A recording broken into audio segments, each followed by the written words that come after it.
महाराष्ट्र के छोटे से गांव वाड़े गांव में दोपहर होते ही एक ही जगह सबसे ज्यादा भीड़ दिखाई देती थी।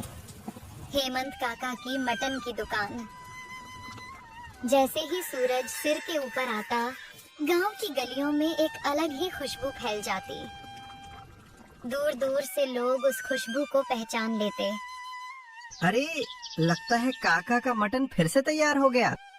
दुकान के बाहर लोग लाइन लगाकर खड़े रहते, किसी के हाथ में थाली, किसी के हाथ में डिब्बा, क्योंकि यह कोई आम दुकान नहीं थी। यहाँ मिलता था 100 साल पुरानी रेसिपी से बना हुआ मसालेदार मटन करी और उसके साथ सफेद चावल। हेमंत काका अपने बड़े से लोहे के भगोने में मटन पका रहे थे। लकड़ी की आग पर धीरे धीरे उबलती हुई करी से मसालों की खुशबू हवा में फैल रही थी। अरे ओ काका, बस एक बार ये मटन की रेसिपी बता दो, हम भी घर पे बनाकर खा लेंगे। अरे बेटा, अगर मैं तुम्हें रेसिपी बता दूं, तो फिर तुम मेरे दुकान पर आओगे क्या? पर काका थोड़ा तो बता दो, इतनी बेहतरीन और मसालेदार मटन करी बनाते कैसे हो? बेटा, ये हमारे घर की 100 साल पुरानी पीढ़ियों की रेसिपी है। मुझे मेरे पिताजी ने सिखाई थी, उन्हें मेरे दादाजी ने सिखाई थी, और अब ये रेसिपी मैं अपने बड़े बेटे रमेश को ही सिखाऊंगा। पर काका, सिर्फ रमेश को ही क्यों? आपके छोटे बेटे सुरेश को नहीं सिखाओगे क्या? नहीं बेटा, हमारे घर की परंपरा है। ये रेसिपी घर के सिर्फ एक ही आदमी को सिखाई जाती है, और रमेश मेरा बड़ा बेटा है, इसलिए हक उसी का है। ठीक है काका, आप किसी को भी सिखाओ, हमें तो बस आपका मटन खाने से मतलब है। काका देते थे 180 रुपए में 3 बड़े मटन के पीस और चावल। हर दिन काका 100 किलो से भी ज्यादा मटन पकाते थे और शाम होते होते सब खत्म हो जाता था। काका की दुकान पर सिर्फ गांव वाले ही नहीं, बल्कि शहर के बड़े बड़े लोग भी मटन खाने आते थे। एक दिन महंगी गाड़ी से कुछ शहर के लोग दुकान पर आए। काका, आपका नाम हमने शहर में बहुत सुना है। काका, हम आपको एक ऑफर देने आए हैं। कैसा ऑफर? हम आपकी मटन की रेसिपी जानना चाहते हैं, और उसके बदले हम आपको 1 करोड़ रुपए देंगे। ये सुनते ही पास में खड़ा छोटा बेटा सुरेश चौंक गया। वह तुरंत बोला, पिताजी, बता दीजिए इनको रेसिपी। 1 करोड़ में तो हम जिंदगी भर बैठकर खा सकते हैं। नहीं, तुम्हें क्या, अगर 10 करोड़ रुपए भी दोगे, तब भी मैं ये रेसिपी किसी को नहीं बताऊंगा। शहर वाले थोड़े हैरान हुए। ठीक है काका, अगर कभी आपका मन बदल जाए तो हमें बता देना। इतना कहकर वे लोग वापस जाने लगे, लेकिन तभी चुपके से सुरेश उनके पीछे भागा। साहब, जरा रुकिए। मेरे पिताजी का बुरा मत मानिए, लेकिन मैं आपको ये रेसिपी लाकर दूंगा। बस मुझे थोड़ा समय दीजिए। यह सुनते ही शहर वाले आदमी खुश हो गए। अगर तुम रेसिपी लेकर आए, तो हम तुम्हें 1 करोड़ रुपए देंगे। सुरेश की आंखों में लालच चमक उठा। ठीक है साहब, बस कुछ दिन इंतजार कीजिए। शहर वाले लोग मुस्कुराते हुए अपनी गाड़ी में बैठ गए। उधर दुकान पर हेमंत काका अभी भी मटन हिला रहे थे। उन्हें बिल्कुल भी अंदाजा नहीं था कि उनकी 100 साल पुरानी रेसिपी अब खतरे में पड़ चुकी है। कुछ दिन बाद अचानक हेमंत काका की तबीयत बहुत खराब हो गई। जो आदमी हर दिन 100 किलो मटन पकाकर पूरे गांव को खुश कर देता था, आज वही बिस्तर पर कमजोर पड़ा था। बेटा, लगता है अब मेरा जाने का समय आ गया है। पिताजी, ऐसा मत कहिए, आप ठीक हो जाओगे। मैं अकेला सब कैसे संभाल पाऊंगा? अरे पगले, तू अकेला कहाँ है? तेरे साथ तेरा छोटा भाई सुरेश भी तो है। उधर कमरे के बाहर सुरेश चुपचाप खड़ा था। वह दरवाजे के पीछे छुपकर सारी बातें सुन रहा था। बस पूरी रेसिपी पता चल जाए, फिर तो मैं करोड़पति बन जाऊंगा। रमेश, अब ध्यान से सुनो। जो मैं तुम्हें बताने जा रहा हूँ, उसी तरह तुम्हें मटन बनाना है। हाँ पिताजी, बताइए, मैं सब याद रखूंगा। और सुनो, ये रेसिपी तुम किसी को भी नहीं बताओगे, यहाँ तक कि अपने छोटे भाई सुरेश को भी नहीं। जी पिताजी, मैं किसी को भी नहीं बताऊंगा। हेमंत काका धीरे धीरे रेसिपी बताते जा रहे थे। उन्होंने रमेश को आधी रेसिपी समझा दी थी। तभी अचानक उनकी आवाज एकदम से बंद हो गई। उनकी आंखें धीरे धीरे बंद हो गईं। रमेश घबरा गया। पिताजी, पिताजी। पर अब बहुत देर हो चुकी थी। हेमंत काका इस दुनिया को छोड़ चुके थे। रमेश वहीं बैठकर रोने लगा। उधर दरवाजे के पीछे खड़ा सुरेश भी अंदर आया। अरे यार, आधी ही रेसिपी पता चली, अब बाकी कैसे पता चलेगी? कुछ दिनों बाद हेमंत काका की सारी अंतिम विधियां पूरी हो गईं। पूरा गांव दुखी था। एक दिन कुछ गांव वाले रमेश के पास आए। रमेश बेटा, अब कल से तुम मटन की दुकान शुरू कर सकते हो। काका ने तुम्हें रेसिपी बता दी होगी ना? रमेश थोड़ा हिचकिचाया, फिर बोला, हाँ, पिताजी ने मुझे सब बता दिया है। असल में वह सच छुपा रहा था, क्योंकि उसे सिर्फ आधी रेसिपी ही पता थी। रमेश मन ही मन सोचने लगा, हे भगवान, कल मैं मटन कैसे बनाऊंगा? मुझे तो सिर्फ आधी रेसिपी ही पता है। उधर दूसरी तरफ सुरेश सीधे शहर चला गया। वह उन अमीर लोगों के ऑफिस पहुंचा। अरे तुम आ गए, रेसिपी लाए हो? हाँ साहब, पूरी की पूरी रेसिपी लाया हूँ। फिर उसने उन्हें वही आधी रेसिपी बता दी जो उसने दरवाजे के पीछे से सुनी थी। पक्का यही पूरी रेसिपी है? अगर मटन वैसा नहीं बना जैसा हमने सुना है, तो तुम्हारी खैर नहीं। हाँ साहब, यही पूरी रेसिपी है। पैसे लेकर वह खुशी खुशी गांव वापस लौट आया। असल में उसने उन्हें सिर्फ आधी रेसिपी बताई थी। अगले दिन सुबह से ही रमेश जल्दी उठकर दुकान पर पहुंच गया। रमेश ने बड़े भगोने में मटन डाला और वही मसाले डालने लगा जो उसके पिता ने उसे बताए थे। हे भगवान, अगर मटन वैसा नहीं बना जैसा पिताजी बनाते थे तो? दोपहर होते ही गांव के लोग फिर से हेमंत काका की दुकान पर आ गए। एक गांव वाला खुश होकर बोला, अरे रमेश भाई, आज तो मटन की खुशबू कुछ अलग ही आ रही है। हाँ रमेश भाई, लगता है काका ने आपको अच्छे से मटन बनाना सिखाया है। रमेश हल्का सा मुस्कुराया, लेकिन अंदर से बहुत घबराया हुआ था।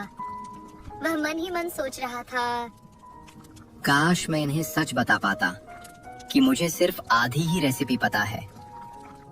लोग जल्दी जल्दी मटन लेकर अपने घर चले गए। कुछ ही देर में सारा मटन खत्म हो गया।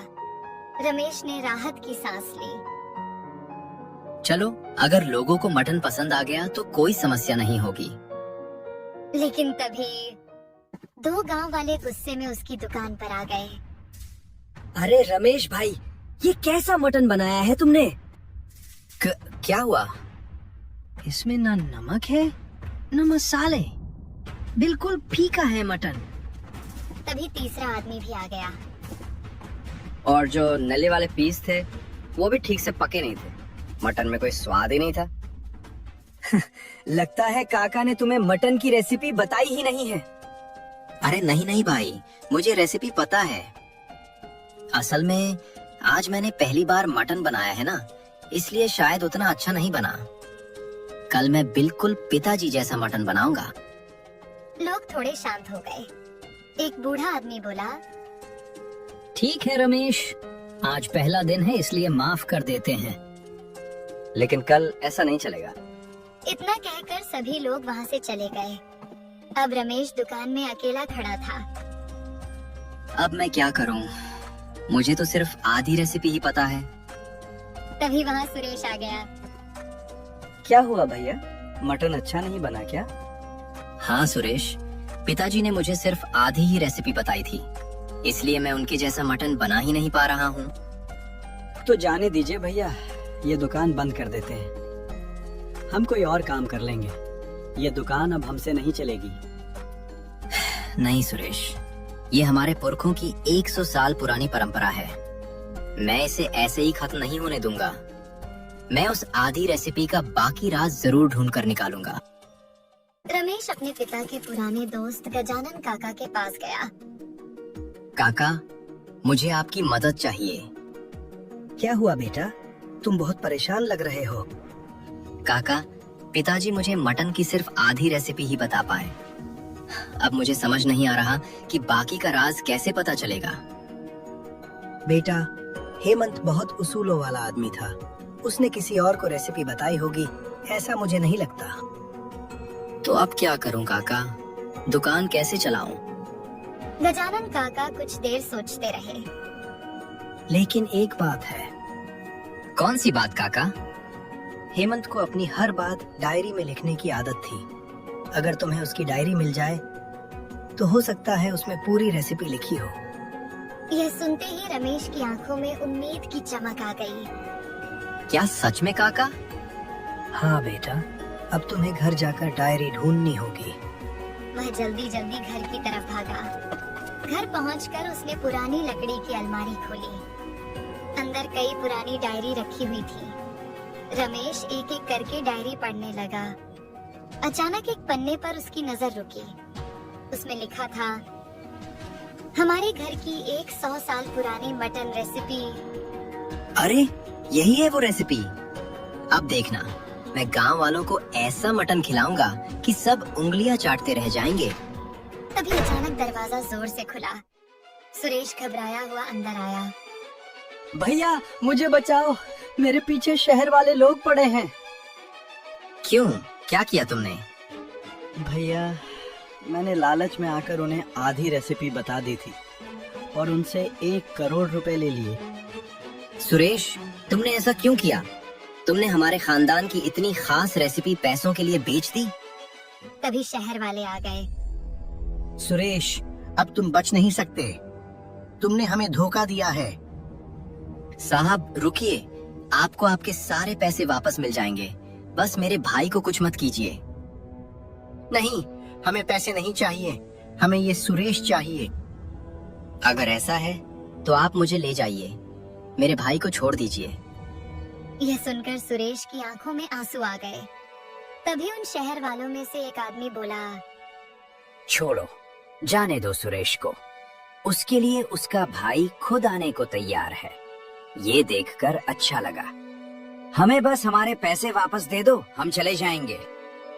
सुरेश ने तुरंत पैसे दे दिए। शहर वाले पैसे लेकर चले गए। भैया, मैंने बहुत बड़ी गलती कर दी, मुझे माफ कर दीजिए। अरे जाने दे, मुझे पिताजी की पूरी रेसिपी मिल गई है। सच में भैया? हाँ, और कल से हम फिर से पिताजी जैसा मटन बनाएंगे। लेकिन मुझे तुम्हारी मदद चाहिए, मैं अकेला दुकान नहीं संभाल सकता। हाँ भैया, अब मैं हमेशा आपके साथ रहूंगा। अगले दिन सुबह सुबह रमेश और सुरेश दोनों दुकान पर पहुंच गए। आज का दिन उनके लिए बहुत खास था, क्योंकि आज पहली बार वे हेमंत काका की पूरी रेसिपी से मटन बनाने वाले थे।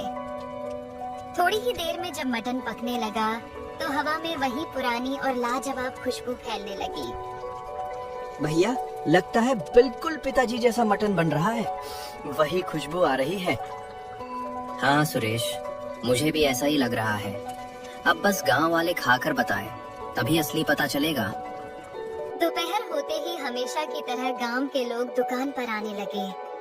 एक गांव वाला खुश होकर बोला, अरे रमेश, आज तो मटन की खुशबू बिल्कुल हेमंत काका जैसी आ रही है। हाँ, खुशबू से तो ऐसा ही लग रहा है, लेकिन खाकर ही पता चलेगा। ठीक है भाई, आज एक बार खाकर देखो, फिर बताना कैसा बना है मटन। लोग जल्दी जल्दी मटन और चावल लेकर अपने घर चले गए। थोड़ी ही देर में सारा मटन खत्म हो गया। अब रमेश और सुरेश दोनों बस यही इंतजार कर रहे थे कि लोग वापस आएं और अपनी राय बताएं। कुछ देर बाद गांव के कुछ लोग वापस दुकान पर आए। हे रमेश भाई, खुशबू से तो लगा था मटन अच्छा है, लेकिन यह सुनकर रमेश घबरा गया। पर क्या मटन अच्छा नहीं बना? अरे नहीं, अच्छा नहीं, बहुत ही जबरदस्त और स्वादिष्ट बना है मटन। हाँ रमेश बेटा, बिल्कुल हेमंत काका जैसा स्वाद है। उन्हें तुम पर बहुत गर्व होता। यह सुनकर रमेश और सुरेश दोनों की आंखों में खुशी चमक उठी। रमेश ने आसमान की तरफ देखकर धीरे से कहा, पिताजी, मैंने कर दिखाया। आपकी परंपरा को मैं ऐसे ही आगे बढ़ाऊंगा। उस दिन के बाद बाड़ेगाम गांव में फिर से हर दोपहर वही खुशबू फैलने लगी। अब रमेश हर दिन 100 साल पुरानी मटन शॉप चलाता था और उसके साथ हमेशा खड़ा रहता था उसका छोटा भाई सुरेश। दोनों भाइयों की एकता और मेहनत की वजह से उनके परिवार की परंपरा हमेशा के लिए कायम रही, क्योंकि सच ही कहा गया है, अगर भाई साथ दें तो कोई भी मुश्किल आसानी से हल हो जाती है। और इसी के साथ इस कहानी का अंत यही होता है।